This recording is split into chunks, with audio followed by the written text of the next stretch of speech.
But in your opinion, who has the best shot to beat the Warriors in the West? Whoever gets them last. Because it's, to me, at this point with the Warriors, it is a matter of attrition. Okay. And so if the way the brackets work out, if it's Oklahoma City in a 7-game series at the very end of this, after Houston takes a piece out of them, after the Clippers take a piece out of them, then I see that potential. Honestly, it's hard for me to imagine anyone that is capable. I can't point to that one team as of right now that is going to knock them off. But Oklahoma City does match up with them on the perimeter. I agree with that. Which is where their strength. With Dennis Schroeder, with Russ Westbrook, with Paul George, not only can you defend all of them, but you can make Steph, Clay, and KD all guard somebody. And that's as important as anything. But ultimately, I think it's a matter of attrition. And then, unlike last year, where they got through the West, they squeaked through the West. And then, it's the Cavs. Whew, we can exhale and we can finish the deal. Now they could potentially face the toughest team at the end of that Western Conference road, which is why I'm not one of those optimists that we're going to see a three-peat. So who do you like in the East? The last time you were on, you did not like Philly and Milwaukee. Yes. I mean, I like Toronto and Boston. I'm going to stay with Boston. I know there are issues there. I am hoping that cooler heads will prevail and the cliques will go away and they will put aside their personal agendas and they will come together and play, because I believe that they have all the experience and the pieces. They have all of it. But short of that, if it's not Boston, I like Toronto. I like their defense. I like their length. I like their experience. And again, I just believe that they have the wherewithal to make things difficult, not only difficult on the Warriors offensively, but they have enough scorers that are going to make difficult matchups. So because to your point, those two teams could get Golden State last in the finals, right? Exactly. They would have the best shot. Exactly.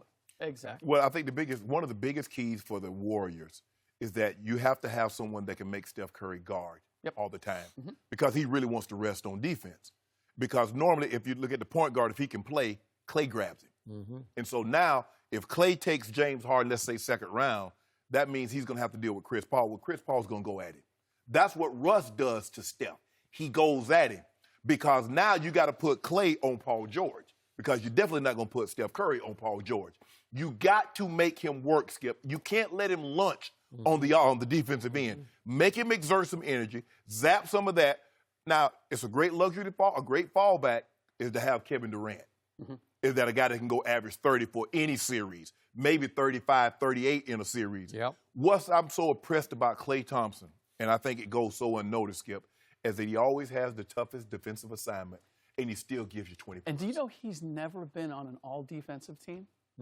You think about that will change. Or a first team? Or he's never been named to an all-defensive team. That's a major oversight. And he always got the toughest. He always got the toughest defensive assignment.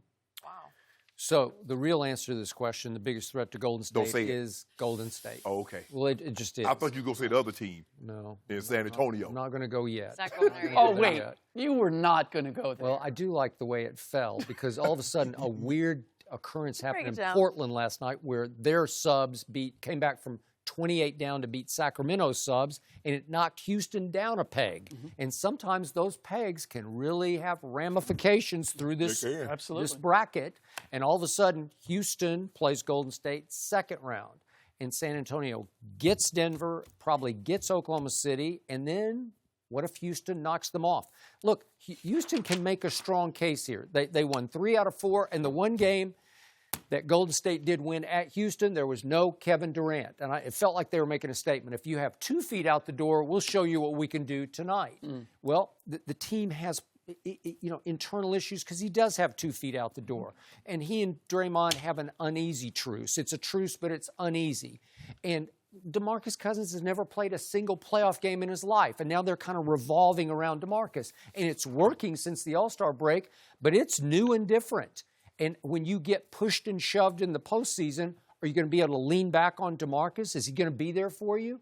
Is he going to implode and explode? I don't know, because it's new, it's different, and they lost 8 games this year by 20-plus points. That's one bad sign after another. I'm sorry, they're vulnerable, and Houston believes they can beat them. They had them down and nearly out last year, and Chris pulls his hamstring. Okay? So you don't think they could beat them in 7 games? Yeah, I do. I do. But I wouldn't put no money. I mean, if any money that I would bet would be mine, and my money means something to me. I wouldn't put no money down to Houston beat them. We sure have lost a lot of money to me. Yeah, I did lost the cut, but I get it back. I get it back. Go get it back this series. You're down and nearly out. I might get some on this nugget. Really? I'll get some of this you want a piece of that? I might. Want a piece of it? I got to see how it shapes up. Oh. What are we waiting on? I got game 1. I got the Nuggets in game 1. Do you? Oh, that's really going out on a limb.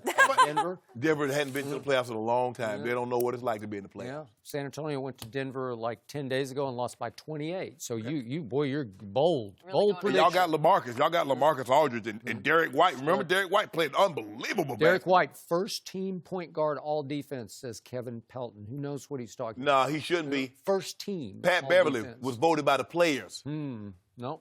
First team. Pat Beverly. The Spurs now go as Derek White goes. No, they go as LaMarcus Aldridge. No, sorry. You're wrong about that. LaMarcus had 34 last night, Skip. Who took over in the fourth quarter and saved their bacon last night because Dirk and them made a run at him? It was Derek White. Here we go. Here we go. This is what we do around here. I keep hearing echoes of Tim Tebow. I don't know what it is. But Everybody knows. Comes up once in a while, a few repeats. Rick, great insight today. Really interesting stuff. Thanks for being here.